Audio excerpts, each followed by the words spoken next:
Indépendance totale. 7h, 10h sur Radio Courtoisie, ligne droite, Corentin Périni. Il serait long de dresser la liste des événements récents qui démontrent la dégradation de la sécurité en France et plus largement en Europe. Et pour cause, ils sont si nombreux. Encore hier soir, alors que je préparais cet entretien, j'ai dû mettre à jour 2 fois cette introduction. Une première fois en apprenant l'attaque au couteau à Dublin, un Algérien qui a agressé des enfants et des mères de famille près d'une école.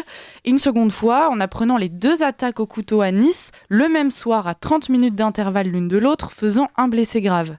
Je mentionne également Thomas, assassiné par une bande de racailles ayant attaqué le bal populaire de Crépol, toujours au couteau. Mais au-delà de ces événements qui défrayent la chronique, il y a aussi tous ceux dont on ne parle pas parce qu'ils sont devenus communs. Les passages à tabac pour une cigarette refusée, les viols, les assassinats de grand-mère et j'en passe. Le point commun dans toutes ces affaires, c'est que les auteurs sont quasi systématiquement issus de l'immigration extra-européenne. Alors sur Radio Courtoisie, nous n'avons plus besoin de démontrer le lien entre immigration et insécurité. C'est pourquoi ce matin, je vous propose d'aller plus loin que le constat de la situation et l'analyse de ses causes. Je vous propose de nous interroger sur la suite. Comment va évoluer cette société, notre société, de plus en plus violente ? Les Français vont-ils encore encaisser longtemps ou vont-ils se révolter ? Et si cela arrive, quelle forme cette révolte prendra-t-elle ? Ne risquons-nous pas la guerre civile ? Et puis finalement, n'est-elle pas déjà un peu là, cette fameuse guérilla ? Avec nous pour répondre à toutes ces questions, Grégory Rouze. Bonjour Grégory. Bonjour Elisabeth, merci de m'inviter. Bonjour Maude. Vous êtes chroniqueur à Valeurs Actuelles, écrivain spécialisé sur les questions d'identité, auteur notamment de Pensées interdites, Journal d'un remplacé ou encore Train de nuit. Vous êtes également très actif sur YouTube et Telegram, sur lesquels vous postez régulièrement des analyses de l'actualité. Et puis c'est d'ailleurs dans ce cadre que récemment vous imaginez et partagez un néologisme très intéressant, les kouffarades. Est-ce que vous pouvez nous expliquer ce dont il s'agit et puis comment vous est venu ce mot ? Bien sûr, c'est en voyant le mot qui revenait, assez bizarrement d'ailleurs, le mot ratonnade, qui évoque pas mal de choses à beaucoup de monde, et qui, contrairement à ce qu'on nous a fait croire, n'avait pas forcément lieu beaucoup dans les années 80, mais plutôt dans les années 50-60, pendant les prémices de la guerre d'Algérie, et qui était censé dénoncer des agressions racistes envers les Algériens, ou ceux qui y étaient affiliés, qui ont existé, ça c'est un fait historique. Par contre, on parle assez peu souvent de l'inverse. C'est-à-dire des gens qui sont sur notre territoire depuis un bon moment maintenant et qui, pour des raisons pas politiques, mais plutôt idéologiques, identitaires et religieuses, ont tendance à s'attaquer, comme on l'a entendu pour Crépol. Beaucoup de témoins ont entendu « on vient planter du blanc ». Oui. Comment nommer ça ? Puisqu'on est quand même dans une guerre idéologique, déjà ça c'est clair, tout le monde l'a bien constaté, une guerre de propagande. En général, la propagande, c'est pour imposer un récit ou une idéologie en particulier. Moi, j'essaie de créer des mots qui peuvent manquer pour ramener au bon sens et surtout décrire le réel. J'avais été l'un des premiers à utiliser le mot francocide dans cette même optique. Et là, j'ai essayé d'inventer un mot qui pourrait décrire ce réel qui correspondait à l'attaque de gens qui étaient identifiés comme étant blancs, étant français blancs, de la part de ceux qui agressent. Et le mot koufar veut simplement dire mécréant en arabe, kafir. Kafir, de là est venu le mot koufar. Et donc j'ai pensé, c'est peut-être pas la formulation la plus heureuse, mais l'idée c'est de dire si cette formulation-là n'est pas heureuse, c'est pas grave, trouvons-en une autre qui permette de décrire ce réel. Alors, est-ce que vous pensez pas que reprendre un mot, donc le mot koufar qui signifie mécréant pour les musulmans, est-ce que vous pensez pas que c'est un petit peu un signe qu'ils avancent quand même sur le terrain culturel, parce que finalement on s'approprie un mot arabe? Et tout à fait, c'était mon objectif. Et je vais vous dire pourquoi. Parce que l'inverse aurait été se complaire dans la victimisation. Et comme je viens de le dire, ce que je veux, c'est de décrire le réel. Et lorsqu'on a ce genre d'attaque, le réel, c'est que dans l'esprit de l'agresseur, c'est ce mot-là qui est utilisé, ce mot-là qui est pensé. On aurait pu dire aussi galocide, pour dire, mais voilà, c'est plus compliqué, ça amène à d'autres concepts. Alors que lorsqu'on dit ratonnade, raton, c'était aussi une insulte raciste, raton. Et là, pareil, dans l'esprit de l'agresseur, on vient planter du koufar, on vient planter du flanc, on vient planter du français. Ouais. Et donc, il faut bien que les gens aient conscience de cette réalité qui peut faire mal, mais autant qu'elle fasse mal par les mots pour réveiller les consciences, plutôt qu'elle fasse mal par la lame de l'agresseur, justement. Oui, puis on comprend du coup le lien direct avec l'identité des agresseurs. Alors, les émeutes qui éclatent après la mort de Naël, la bande qui attaque Crépol et tue le jeune Thomas, les attaques au couteau hier soir à Nice, les agressions quotidiennes, on a un peu la sensation que l'insécurité s'installe durablement en fait dans le paysage français. Est-ce que vous pensez qu'on assiste aux prémices d'une véritable guérilla ? Et c'est d'ailleurs ce que vous appelez guérilla unilatérale de colonisation. Oui. Alors, beaucoup sont tentés de parler de guerre civile. Ouais. Or, la guerre civile, comme le dit très bien d'ailleurs Renaud Camus, implique que la guerre ait lieu au sein d'un même peuple. Alors là, un et même plusieurs peuples, c'est le principe du grand remplacement, qui sont en train de se mettre en place en France.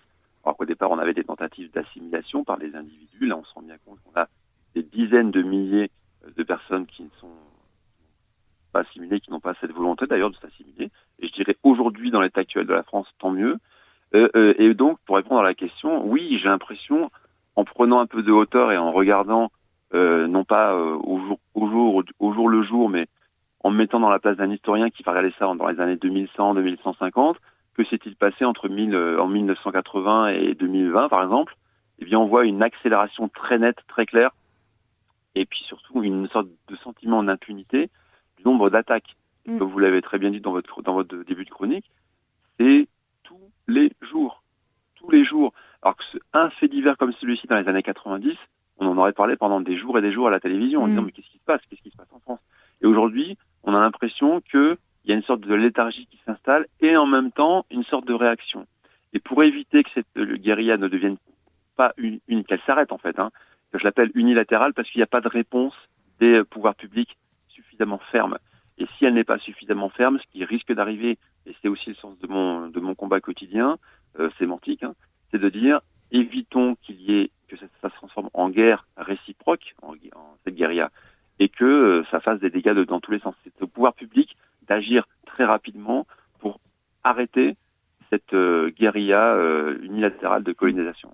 Alors, certains pensent que les pouvoirs publics ne sont plus suffisamment compétents pour régler ce problème. Ils pensent que ce sera plutôt... Si la solution arrive, elle émanera plutôt du peuple.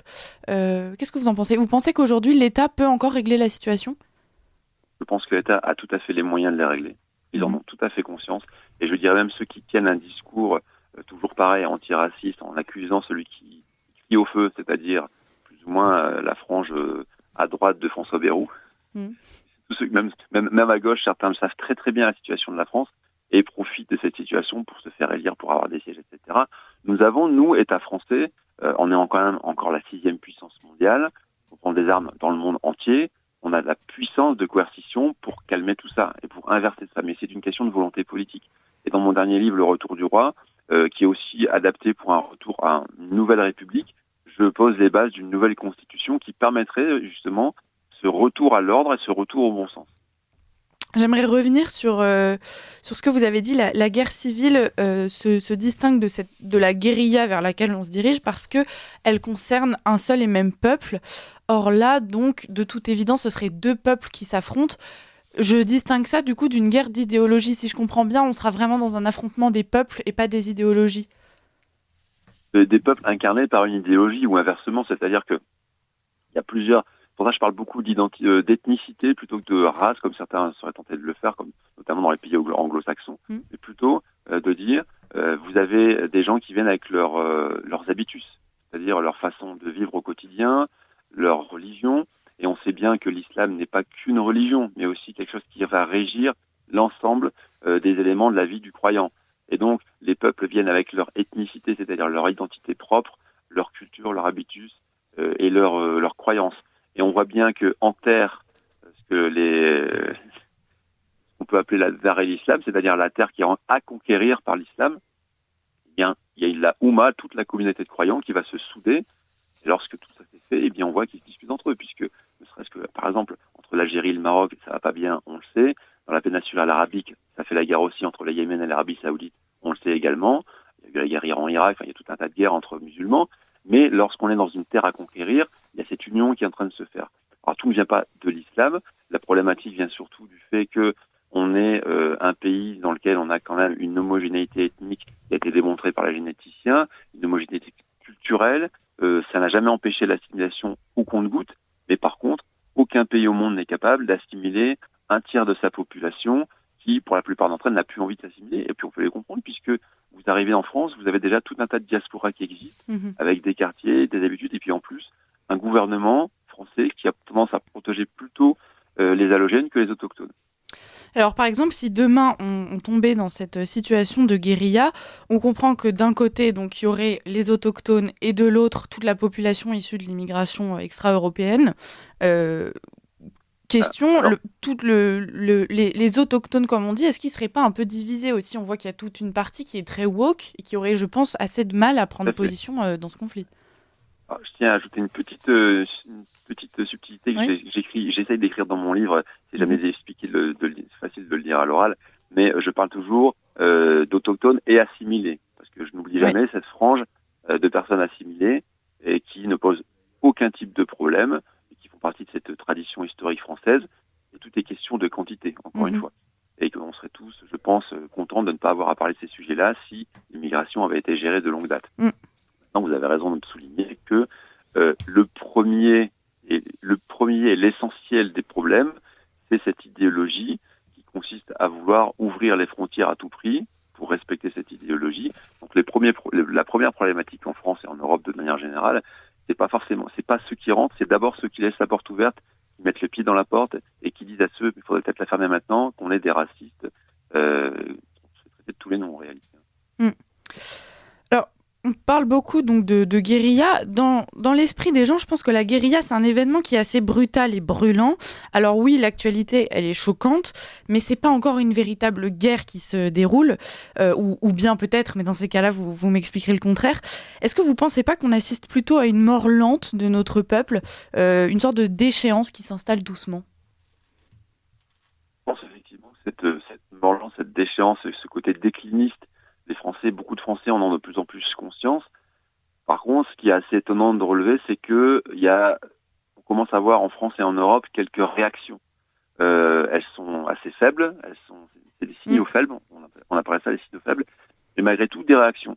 Déjà alors qu'on voit sur les réseaux sociaux, c'est une chose, c'est pas la vraie vie, les réseaux sociaux, les gens se lâchent un petit peu, il n'y a pas vraiment de filtre, mais on sent que par rapport à il y a ne serait-ce que 3 ou 4 ans, il y a de plus en plus de gens qui ne prennent plus de gants pour exprimer ce qu'ils ont envie d'exprimer et qui en veulent. Après, il faut que ça se traduise aussi dans les urnes, par exemple, ou dans les associations, ou dans les marches blanches comme pour Thomas. Mais après, à un moment donné, je ne voudrais pas que notre peuple, et de manière générale en Europe, on soit obligé d'en arriver aux mains pour pouvoir défendre notre intégrité physique, notre façon de vivre.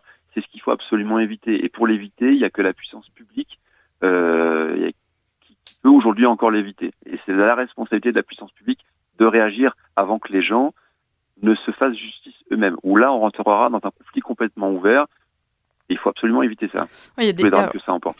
Il y a d'ailleurs déjà beaucoup de Français, parmi les plus excédés, qui en viennent pas forcément à souhaiter, mais à imaginer que le conflit physique, voire armé, ce sera la dernière solution finalement pour se sortir de cette situation dans laquelle on semble empêtré.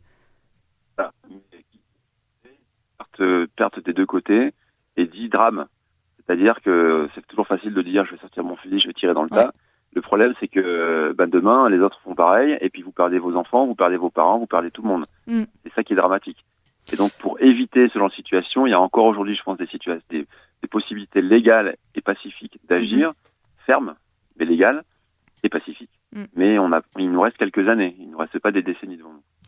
Alors, vous parliez de ces réactions qui commencent à émerger. On voit bien qu'en Écosse hier, en Irlande hier, l'attaque au couteau a provoqué des manifestations assez violentes dans la nuit. On a le parti anti-immigration, le PVV aux Pays-Bas, qui a remporté haut la main les élections ce week-end. On constate effectivement ces réactions. Mais est-ce que vous pensez que ça va rester au stade de sursaut régulier et ponctuel, ou bien est-ce qu'on peut espérer qu'il y ait une réelle évolution politique identitaire qui va pouvoir s'installer sur la durée ? Je pense que c'est le genre d'actions qui sont assez saines, comme ce qui s'est passé en Irlande. Il y a pas eu d'appel à aller chercher des gens et aller les tuer, comme ça peut se passer dans l'histoire, dans les moments où ça chauffait vraiment. Par contre, ça peut, si la réaction est à chaque fois la même, réveiller la classe politique en disant attention, là on peut plus. Là, on peut plus faire. Il y a trop de réactions derrière. On ne peut plus gérer ça. Il faut changer de politique. Sinon, on va perdre les élections. C'est ce qui les intéresse après tout. On va perdre les élections. On va plus y arriver et on va dans le mur. Et on va vraiment dans la guérilla parce que si on laisse faire les gens, aujourd'hui, on a des gens qui se réveillent parce qu'ils n'ont pas supporté qu'un Algérien sous OQTF, enfin pas sous OQTF puisqu'on est en Irlande, mais un migrant vienne. Vous vous rendez compte quand même donner des coups de couteau à des enfants, quoi. Bon. Enfin, on va pas revenir là-dessus, le constat est fait depuis des années, mais il y a une réaction qui est saine et qui n'a pas dû donner lieu à des morts, par exemple. Donc, ça reste relativement sain. Parce que peuvent se dire les politiques si ce genre de réaction avait lieu à chaque fois. Par exemple, en France, si demain, tous les gens concernés par ce qui se passait dans la ville de Crépol arrivaient dans la cité pour dire maintenant on va en découdre, oh là là, attendez, même s'il se passe rien derrière, et ça va affoler les politiques. Il n'y a pas de mort et tant mieux, ça va réveiller les pouvoirs publics en disant là on peut plus tenir la situation, il faut agir. Alors, comme on constate justement ces sursauts qui se font à échelle européenne, il y a beaucoup de pays qui sont concernés par les mêmes problèmes que la France finalement. Est-ce que vous pensez qu'on peut envisager une solution à échelle européenne justement, sans forcément parler d'union mais plutôt de civilisation ? Je pense qu'il faut faire un putsch au sein de l'Union européenne via le groupe de Visegrad. Il ne faut pas sortir de l'Union européenne. Je fais pas partie de ceux qui pensent que le Brexit est une solution. Le Frexit, est une solution. Pourquoi ? Parce que la France ne peut pas s'isoler sur le plan international et qu'on a besoin de relations avec nos voisins. On a besoin de travailler ensemble parce que l'Europe, c'est pas n'importe quoi.